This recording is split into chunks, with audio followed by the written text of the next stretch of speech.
there are 6 sexual health principles. The first one is consent, and it's always the one I say first, because everything else when it comes to sex depends on consent. It's that fundamental. And so consent means that I am open to having my body be experienced by another person, and that I'm inviting them to experience my body. And we're all giving consent for that to happen.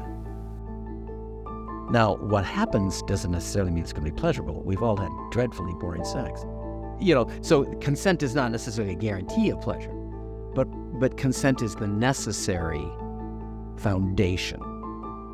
Consent is the most important sexual health principle in the world. If there isn't consent, the other 5 principles don't matter. The idea that sex is supposed to be consensual is a universal value on the planet.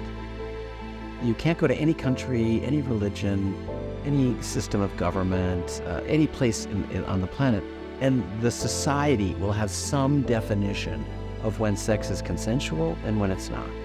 Now, it can vary. One of the most common definitions of sexual consent is the age of consent. And what age of consent means is the culture, the society, the government has said, you are now old enough to make all decisions, all agency to who enjoys your body and whose bodies you get to enjoy. If we can get our judgments out of the way and just suspend our judgments about what we think is reasonable or not and how to define sexual consent, it's defined by everybody. Nobody lives somewhere without consent being defined. So that's important.